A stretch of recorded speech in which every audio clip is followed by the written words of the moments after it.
salaamaaleykum ñu ngi leen di nuyu di ñëwaat tey ngir wax leen li nga xam ne ni moom la ñu def ci jamono yi ñu génn ci li nga xam ne ni mooy liggéey bi ñu sas sa Assemblée nationale. Ci début janvier bi dem nañu ci benn ferme bu ñuy wax la société QVS muy nekk société qualité végétable Sénégal dafa fekkoon am ñu ñëw seet suñu au niveau de l'Assemblée nationale di ñu wax jafe-jafe yi nga xam ne ni ñoom la ñu rencontré au niveau de cette ferme. Am na it loo xam ne nii pour nga mën ci àddu il faut nga xam li xew donte ñëw nañ indil ñu benn dossier ñu lire dossier bi xam li nekk ci dossier bi dañu jugé woon nécessaire ñu dem sur le terrain xam exactement ce qu'il en est. mi nekk nag ci yoonu Thiès bi. ñii nee nañ mi ngi nekk ci commune Kër Moussa ñii nekk mu ngi nekk ci commune Ndiass. bi ñu demee ci terrain bi nag visité nañ gis nañu responsable yi nga xam ne nii ñoom ñoo nekk di gérer tool boobu mu nekk tool bu xam ne nii tool bu am solo la. bi ñu demee visité nañ ko gis nañu la ñu fa def comme réalisation mu nekk des pistes de production agricole def nañ fa aussi lu toll ci 3 forages def 2 stations de ferti-irrigation def fa 2 bassins yoo xam ne nii capacité bi c'est 50 000 mètres cubes def fa benn réseau d'irrigation souterrain en goutte à goutte def nañ fa ci lu ñu gis 5 magasins de stockage jënd nañ ci li ñu wax it li ñu gis it ay équipements agricoles war nañ ñu it tabax yoo xam ne ni tabax nañ ko fu mu nekk seeni bureau ci loolu yëpp nag bi ñu ko xaymaa ci ñoom li ñu wax toll na ci 5 milliards. et société la boo xam ne nii mi ngi nekk foofu depuis 2019 parce que benn accord la ñu signé ak la direction des eaux chasse forêt et la protection des sols. Depuis 2019 benn accord boo xam ne ni daf leen di permettre ñu utiliser presque 185 hectares ci forêt classée bu Thiès bi à usage pour ñu def agriculture pour ñu def maraîchage donc ñu ngi fa depuis 2000 parce que accord bi 2019 la waaye ci liñ ñu wax ñu ngi commencé travaux yi en 2000 donc boobu ak léegi mat na ñeenti at ñuy nekk di liggéey ak investissement boobu yëpp ñu def. bi nga xamante ne nii ci li ñu wax fekk nañ fayit ay ñoo xam ne nii fa la ñuy liggéeyee ay jigéen ñu ne ñu par moment dinañu employer lu toll ci 5000 personnes yoo xam ne nii dañuy ñëw pour récolter wala ñëw pour liggéey daal ci ferme bi donc loolu mu nekk lu am solo 5000 personnes yooyu ci li ñu wax ñu ngi jóge ci village environnant yi dinañu ñëw sax ba jël ay salariés ay personnel boo xam ne nii Dakar lay jóge dina ci am ñoo xam ne nii danañu jóge Bombay dina am ci ñoom ñoo xam ne nii danañu jóge ba Touba donc pour wax rek ne ñu ñuy employé ci environnant village environnant yi wala commune environnante yi nekk foofu yëpp ñu ci bëri foofu la ñuy jóge donc mu nekk loo xam ne nii dafa am solo du jouer un rôle socio-économique bu am solo ci gox boobu. bi ñu visité loolu yëpp ba pare xoolaat dossier bi ñoom dañu am problème ak benn promoteur bi mu ngi tudd SCI Nouvelle Ville. SCI Nouvelle Ville nag état bi moo ko jox lu toll ci 100 hectares moom dafa considérer la SCI Nouvelle Ville que ci 110 hectares yi nga xam ne nii état bi jox na ko la société QVS dafa empiéter lu toll ci 90 hectares ci moom li ñu ko jox donc loolu moo taxoon moom mu assigné leen devant le tribunal de grande instance de Mbour waaye li nga xam ne nii mooy ñun jafe-jafe bi ñu gën a rencontré ci dossier boobu mooy dafa nekk dossier boo xam ne nii mën nañ ne bu dee ci volet judiciaire bi dem na ba sës puisque jugement yooyu comme li ñuy wax ci droit mooy dañu am autorité de la chose jugée mooy maanaam c'est des jugements qui sont devenus définitifs amatul benn possibilité de recours puisque donc loolu li des rek mooy ñu exécuter ko et boo gisee situation bi ñii liggéey bi nga impact bi nga xam ne nii am nañ ko au niveau social au niveau économique ak ñii li nga xam ne it am nañ ko au niveau de la justice donc mu nekk dossier bu xaw a compliqué boo xam ne nii ñun en tant que parlementaire mënuñu lu dul proposer leen ñoom ñu waxtaan puisque li nga xam ne nii justice la bu Sénégal li mu rendre loolu mënuñu ko critiquer mënuñu wax ne loolu baaxul puisque loolu du suñu cër te justice bu Sénégal dafa souveraine donc loolu moo tax daal dossier la bu compliqué boo xam ne nii mu ngi nekk toujours en cours li ñu leen di xalal rek moo nekkoon ñoom ñu mën a toog waxtaan xool lan mooy solution yi nga xam ne nii mooy solution yi gën pour mën a préserver ba nga xam ne nii la SCI Nouvelle Ville dina mën a retrouver wu ci li nga xam ne nii moom lañ ko jox comme ci 110 hectares yi QVS it mën a retrouver wu continuer def ses travaux continuer def ses exploitations agricoles et puis mën a continuer aussi di employer sénégalais yi nga xam ne nii toll nañ ci par moment plus de 5000 personnes donc daal dossier la bu xaw a complexe boo xam ne nii daal amuñu benn marge de manœuvre bi amuñu benn possibilité bu ñuy permettre ñu xaw ci sori. bi nga xam ne nii jóge nañ ci dossier bu la société QVS contre la SCI Nouvelle Ville am na beneen dossier boo xam ne nii am nañ ci taxawaay te dossier boobu je pense que sénégalais yëpp yëg nañ ko te dégg nañ ci lu bëri mooy la demande de levée de l'immunité parlementaire du député Mouhamadou Ngom di Farba. ci li ñu gis ci li ñu jox comme information le 20 décembre 2024 la CENTIF mu nekk la cellule nationale de traitement des informations financières dafa saisir le parquet financier à travers 2 rapports benn bi rapport bi mu nekk numéro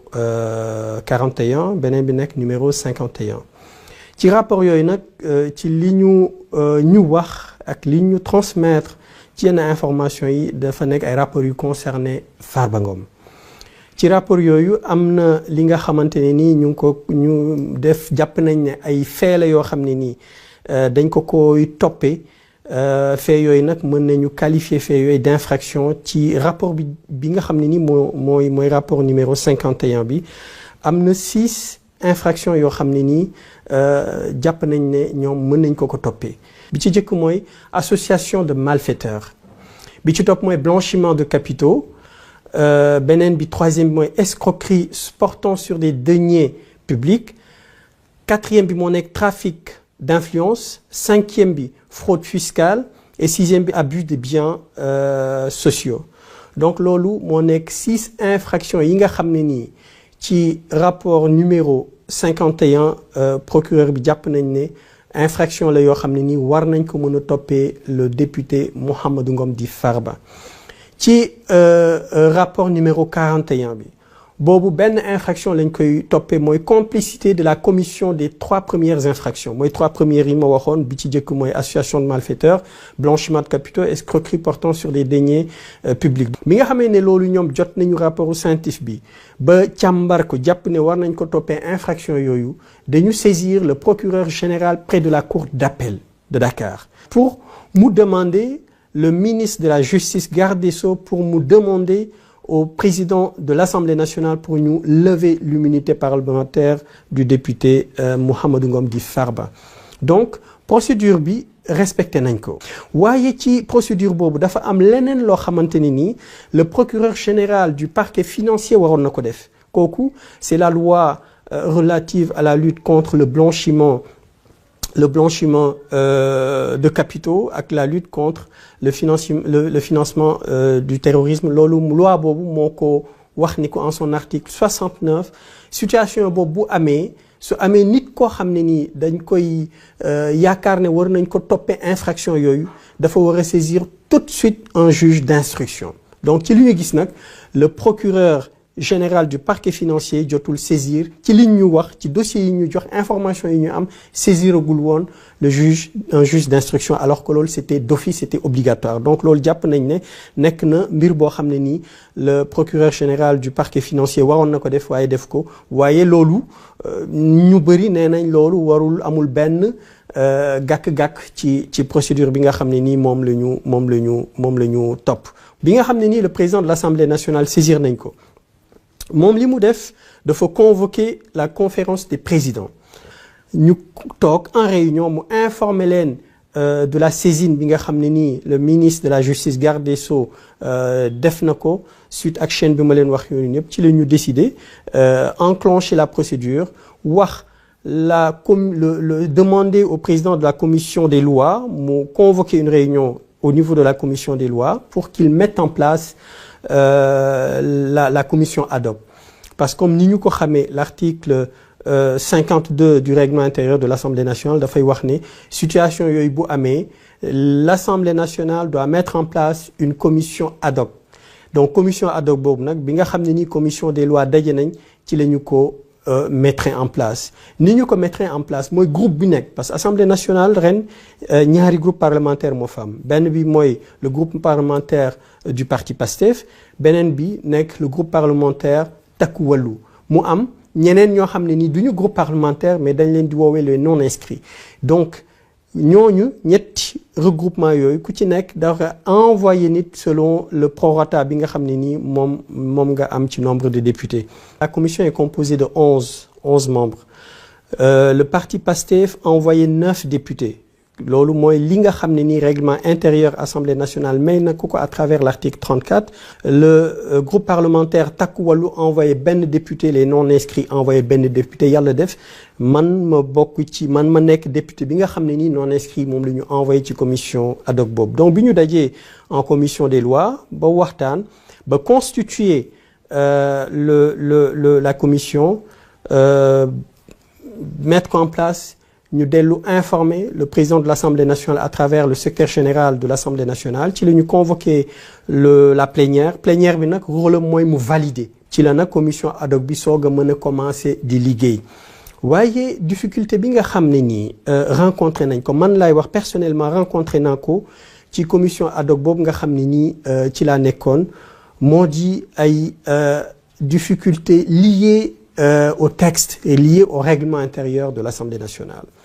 li nga xam ne ni jar nañu bàyyi ko xel ñu xam ko moo di le règlement intérieur de l'Assemblée nationale dafa bëri ay carence bëri na carence ci fànn yu bëri plus particulièrement ci commission ad hoc boobu nga xam ne nii mettre nañ ko en place puisque moom dafa wax ne su fekkee ne dafa am député bu ñuy topp ci lu ñu yaakaar ne moo ko def dañu war a mettre en place une commission ad hoc ne bu ñu defee une commission ad hoc commission boobu dafay entendre député bi mais foofu la yem dugul ba ci biir waxul ne commission bi lii ak lii la war a def commission bi lii mooy liggéeyam donc difficulté principalement bi ma amoon ci commission bi mooy loolu puisque réunion bi nga xam ne ni def nañ ko bi nga xam ne ni plénière bi validé na la commission ad hoc quand on a fait le tour de table j'ai fait comprendre aux autres membres de la commission que rôle commission bi parce ci ni ñu waxtaanee ni ñu ko jàppee woon étant donné que comme ni ma ko waxee le règlement intérieur de l'Assemblée nationale et maanaam mëtul donc ku ci nekk am na sa xalaat boo ci am na ñu ne rôle commission bi moo nekk seulement ñu vérifier ndax procédure bi respecté nañ ko pour ñu mën a préserver les droits du député monsieur Mouhamadou Ngom Farba puisque ba fii ñuy wax ak yéen il est présumé innocent présomption la boo xam ne nii moom lay bénéficier woo donc à partir de là ñenn ñi jàpp ni li ñu war a xool seulement mooy ndax procédure bi baax na ma ne loolu bu doon loolu rek commission bi du jar ñu mettre en place une commission xool ndax procédure bi jaar na yoon rek loolu rek assemblée ñëpp mënoon nañ ko def suñu ñu tànnee 11 personnes ci 160 personnes c'est parce que dafa am benn liggéey bu ñuy xaar ci ñun te bu leen xoolee article alinéa 2 de l'article 52 du règlement intérieur de l'Assemblée nationale dafa wax ne député boobu dañ ko war a entendre mais donc su fekkee ne procédure rek la ñuy vérifier ci lan lañ koy entendre pour ñu entendre ko nag ci man sama dégg-dégg ma wax leen ne leen pour ñu entendre ko il faut ñu xam as tuut ci liñ koy toppee bon bi ñu loolu am ñu wax ni li nga xam ne nii mooy li fait yi nga xam ne nii le procureur général du parquet financier qualifié na fait yooyu mooy maanaam infraction yi nga xam ne nii lim naa ko mooy 6 infractions yi nga xam ne nii moo nekk ci rapport bu numéro 51 bi ak benn infraction bi nga xam ne moo nekk ci rapport numéro 41 bi ñu jàpp ne loolu rek doy na soxlawul ñuy seetaat leneen ma ne leen loolu c'est des qualifications am na procureur bi dafa basé wu sur des faits pour pouvoir faire ces qualifications là donc jaadu na ñu xam faits yooyu lan la et bu ñu xamul bu fekkee ne mën nañu comprendre que rapport bi dafa nekk xëy na lu sensible que mënuñu ñu ko jox waaye ma ne leen baax na aussi ñu laaj le procureur général du parquet financier mu defal ñu un résumé de ces faits-là parce que ñu bañ a def confusion Assemblée nationale rôle am nekkul ni dafay juger le député Mouhamadou Ngom di Farba rôle am nekkul ne aussi dafay dugg ci fond wu dossier bi pour xool ndax fee yi dëgg la wala du dëgg rôle am du loolu donc jafe-jafe boobu nekkoon na jafe-jafe bu tar boo xam ne nii am nañ ko ci commission bi ba tax na it jafe-jafe boobu feeñaat na ci jour bi nga xam ne nii ci la ñu jàppoon pour entendre le député Mouhamadou Ngom Farba ci loolu sax jour audition bi puisque jour boobu le député il s'est pas présenté ki nga xam ne nii moom la désigné comme son défenseur moom moo ñëw waaye bi nga xam ne nii man jël naa parole wax naa leen ne leen dañu lecture bi ñu am ci alinéa 2 de l'article 52 du règlement intérieur de l'Assemblée nationale lecture boobu dafa matadi maanaam su fekkee ne alinéa 2 bi dafa wax ni war nañu entendre député bi te député bi bu ko neexee mën na tànn ci collègue am yi nga xam ne ñoo nekk ci Assemblée nationale kenn mu ñëw toog ci wetam di ko défendre ma ne leen loolu ne veut pas dire que le député Mouhamadou Ngom warul ñëw donc la présence du député Mouhamadou Ngom c'est une obligation conformément à l'alinéa 2 de l'article 52 loolu wax naa leen ko ne leen loolu erreur la boo xam ne nii lecture la bu ñu def bu ma jàpp ne lecture bu matul la bi loolu weesu aussi wax naa leen ne leen dama leen di rappeler la ma leen waxoon ci première réunion bi nga xam ne nii defoon nañ ko au niveau après la validation de la commission ad hoc après la plénière au niveau de l'Assemblée nationale ma wax leen ne leen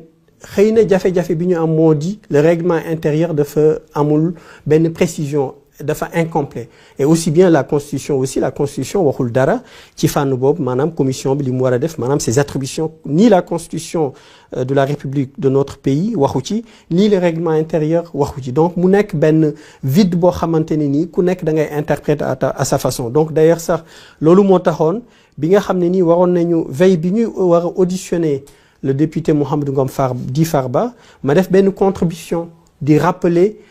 rôle bi nga xam ne nii Assemblée nationale war na ko def ak rôle bi nga xam ne nii commission ad hoc bi moom la war a def ci laay rappeler ci sama contribution wax ni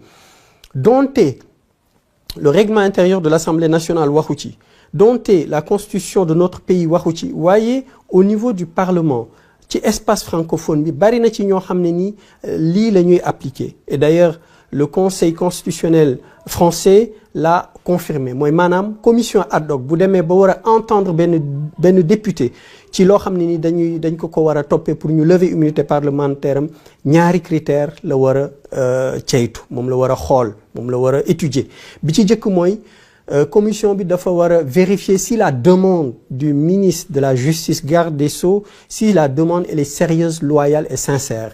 parce que cër bi nga xam ne nii moom la parlementaire bi am député bi moom la am cër la boo xam ne nii loi bi daf ko dooleel daf ko aar ba nga xam ne nii waruñ ko rek sonal ci lu dul dara donc loolu moo tax commission bi dafa war a vérifier la sincérité vérifier la loyauté vérifier aussi le sérieux de la demande donc loolu moo tax ma wax leen ne leen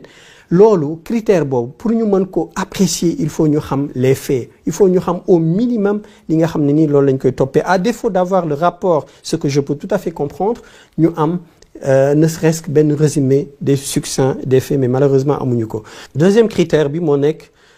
commission bi li mu war a xool mooy l'urgence de l'intervention de la justice xool ndax justice bi dafa war a intervenir tout de suite wala ndax dafa war a bàyyi ba mandat bi jeex donc loolu mu nekk li nga xam ne nii mooy commission bi li mu war a xool donc muy critère bi ci jëkk surtout critère bi ci jëkk boobu moo war a tax pour ñu mën ko apprécier correctement de façon rigoureuse ñu am les faits ñu am ci au minimum li nga xam ne nii moom la ñuy toppee le député Mouhamadou Ngom Farba waaye it sama collègue yi nga xam ne nii dañu jàpp ne faits yi soxlawul ñu koy am ñoom it doo leen mën a reprocher lu bëri parce que le règlement intérieur suñu appliqué de façon expresse règlement intérieur bi waxul benn yoon ne la commission dafa war a am tous les faits am na dossier yoo xam ne nii ci pratique parlementaire bi yoo xam ne nii de demande de levée immunité parlementaire am na ci yoo xam ne nii on avait des dossiers comme lu mel ni dossier l'actuel premier ministre monsieur Ousmane Sonko bi ñuy lever son immunité parlementaire boobu joxe woon nañ énormément de dossiers de mémoire ci li ñu jotoon xool toll woon na ci 11 dossiers yu ñu joxoon la commission ad hoc. Mais bi nga xamante ne nii aussi ñu ngi doon la CREI mi ngi doon demander la levée des immunités parlementaires des députés Abdoulaye Baldé Ousmane Ngom et Oumar Sarr boobu aussi c'était juste une demande manuscrite, une demande bu ñu adressée à l'Assemblée nationale sans pour autant qu'il y ait de dossier. Donc pour wax rek ni l'urgence ci man li ma leen wax bi nga xam ne nii intervenir naa dama leen wax ne leen l'Assemblée ne peut pas continuer de fonctionner de façon approximative. Mooy maanaam le règlement intérieur de l'Assemblée nationale il est plus que urgent ñu jël ko càmbar ko compléter ko ba nga xamante ne nii ëllëg du ñu travailler de façon approximative puisque ñi ne soxlawuñu fee mënoo leen reprocher dara puisque règlement intérieur de l'Assemblée nationale waxul ne dañu war a jot fee ñi nga xam ne nii dañu ne am nañu dañu war a jot fee it ñooñu it fi ñu ko teg am nay argument donc lii war te mu nekk loo xam ne nii c'est très urgent moom laa wax sànq mooy ñu xoolaat le règlement intérieur de l'Assemblée nationale càmbaraat ko te li ci am solo man bi nga xam ne nii àdduna wax leen loolu ne leen loolu farata la ñu def ko en urgence ci la ma le président du groupe parlementaire tontu wax ma ni ma comme moom mi ngi bokk conférence des présidents wax ma ni ma le président de l'Assemblée nationale joxe na instruction pour ñu càmbaraat le règlement intérieur de l'Assemblée nationale loolu it mu nekk lu jar a bàyyi xel et dañu koy wax en toute objectivité ci échange yi nga xam ne nii am nañ ko ak le président de l'Assemblée nationale ak li nga xam ne nii bëgg na ko dynamique yu mu bëgg li mu bëgg enclencher au niveau de l'Assemblée nationale nekk na koo xam ne nii aussi bëgg na améliorer liggéey bi nekk na ko aussi bëgg na liggéey bi jaar yoon donc loolu mu nekk lu am solo loo xam ne nii le président de l'Assemblée nationale demandé na ko pour qu'on mette en place un comité d'ailleurs sax tey ñu ngi ci doon waxtaan comité boobu mettre nañ ko en place tànn nañ ñi nga xam ne nii ñoo ci war a nekk pour càmbar li nga xam ne nii mooy xoolaat le règlement intérieur de l'Assemblée nationale donc loolu mu nekk lu am solo dinañu permettre ëllëg ba nga xam ne nii yii jafe-jafe wala yii interprétation du mu mën a ñàkk puisque si le règlement intérieur de l'Assemblée nationale est très précis et assez précis on n'aura pas besoin d'interpréter donc loolu nekk liggéey boo xam ne nii jafe-jafe ñu rencontré en commission et comme ki nga xam ne nii moo ñëwoon muy maître Aïssata Tall Sall moo doon défendre Farba le député Mouhamadou Ngom Di Farba moom bi mu jàppee ni parce que dafa demander une suspension de séance pour ñu mën a laaji le procureur du parquet financier des éléments nous permettant ñu xam les faits bi ñu waxtaanee ci suñu biir ñu jàppit ne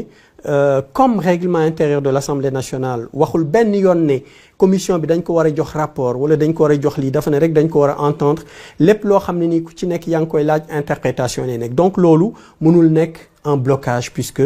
ce n'est pas une exigence du règlement intérieur de l'Assemblée nationale donc loolu moo tax bi ñu waxtaanee ci suñu biir ñu ànd man personnellement j'étais d'accord que les travaux continuent bi travaux yi continuer ci la ñu dem ba ci recommandation bi nga xam ne ni moom la ñu arrêté mooy demander à l'Assemblée nationale demander à la plénière la levée de l'immunité parlementaire du député Mouhamadou Ngom Di Farba parce que man dama jàpp ni képp koo xam ne ni dénk nañ la wala képp koo xam ne ni ñu ngi am lu ñu lay tuumaal farata la ñu dem devant les tribunaux ñu leeral lan la puisque li nga xam ne nii moo nekk ay infractions yi ñu koy toppee nekk na infraction yu bëri infraction yu xam ne nii doy na waar donc loolu jaadu na loolu farata la pour moom sax moom mi nga xam ne nii mooy le député Mouhamadou Ngom Di Farba farata la ci moom loolu leer ba sénégalais yëpp xam ndax li nga xam ne nii moom lañ ko bëggee toppee am na wala amul te loolu it dafay am solo ci képp koo xam ne nii acteur public nga waxu sax ku ñuy dénk deniers publics mais képp ku nekk ci acteur ci échiquier politique bi nga xam ne mënuloo nekk di def loola neex lépp looy def acte booy posé da ngay xalaat ëllëg yan conséquences la lay andil te it dina permettre ku ci nekk ñi nga xam ne nii ñu ngi woon ci yoon bi nga xam ne nii du yoon bi gën ñu defaat prise de conscience xam ne li ñuy def baaxul te ëllëg lépp loo xam ne nii def nañ ko te méngoowul ak li texte yi wax méngoowul ak intérêt général méngoowul ak bëgg askan bi danañ la ci topp donc loolu moo tax ma jàpp ni il faut nécessairement ñu continuer la procédure d'autant plus que conformément au réglementaire de l'Assemblée nationale et à la Constitution, les droits du député Mouhamadou Ngom Di Farba ont été respectés. Donc, loolu moo tax man personnellement ma àndu ci ñu continuer travaux yi def une préconisation à la plénière pour ñu lever son immunité parlementaire. Et bi ñu demee aussi au niveau de l'Assemblée nationale bi ñu voté, je pense que ñëpp gis nañ ne voté nañ à la majorité des représentants des 165 députés bu ñu permettre ñu voter la levée de l'immunité parlementaire du député Mouhamadou Ngom Di Farba. Donc loolu nag mu nekk liggéey bi nga xam ne nii man defoon naa ko ci commission bi mu nekk liggéey bu comme ni mu ko waxee sànq bu amoon ay jafe-jafe parce que le réglementaire de l'Assemblée nationale dafa incomplet leerul te man ma amoon beneen gis-gis boo xam ne nii moo nekkoon ni waroon nañu am ne serait-ce qu'au minimum quelques éléments ci fay waaye loolu it nekk loo xam ne nii règlement intérieur waxu ko ba taxit ñu continuer liggéey ba yegg fi ñu yegg donc léegi la balle est dans le camp de la justice pour ñoom ñu continuer seen liggéey donc loolu mooy li nga xam ne nii liggéey nañ ko ci affaire bi ñuy tuddee levée de l'immunité parlementaire du député Mouhamadou Ngom Di Farba. Donc toujours ci liggéey bi nga xam ne nii ñu ngi koy def au niveau de l'Assemblée nationale bokk na ci li ñuy wax les questions écrites ci loolu nag man sama yéene moo nekkoon weer bu nekk ma bind ne serait-ce qu'au minimum ñeent ba juróom question écrite wala même plus mais loolu moo nekk objectif bi nga xam ne nii am naa ko mën naa je peux même écrire plus de 5 voire même 10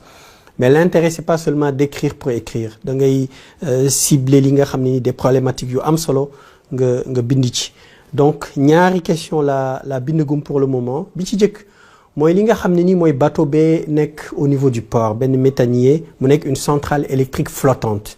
bateau la boo xam ne nii Turquie ñoo ko moom ñu ngi ko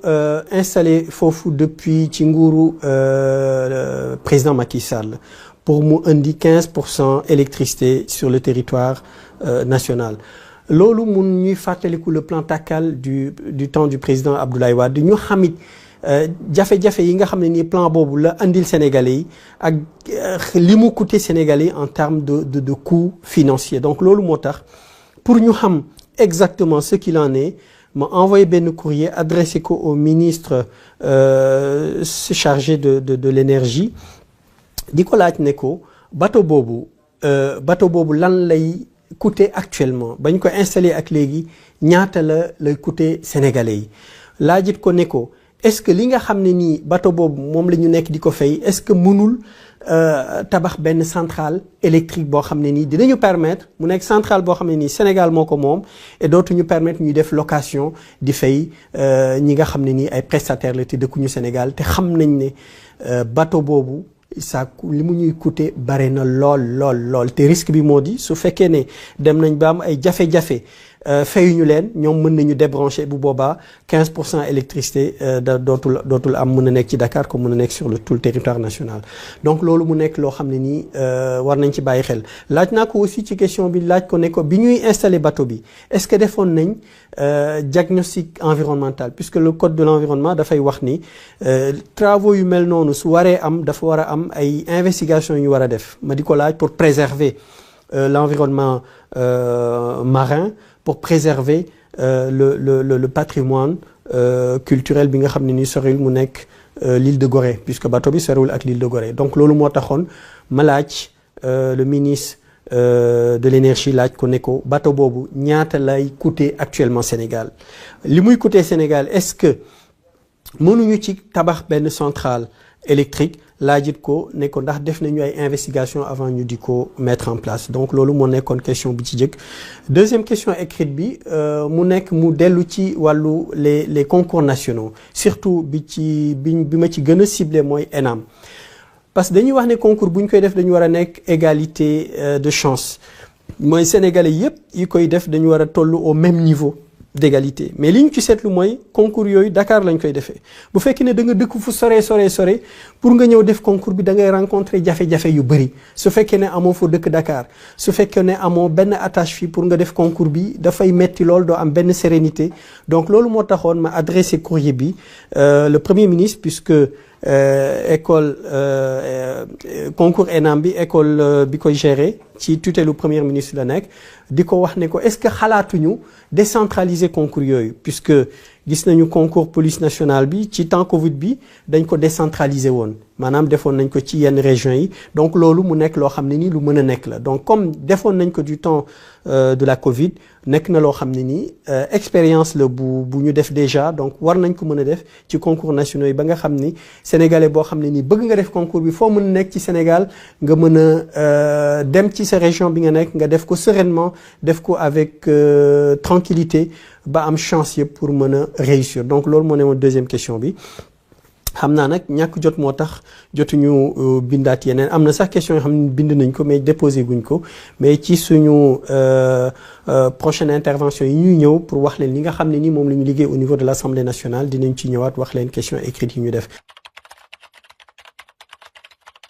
boo nekkee député nekkaloo ko ngir sa parti nekkaloo ko ngir sa gox da nga ko nekkal Sénégal yëpp donc loolu ñun ñu ngi ciy bàyyi xel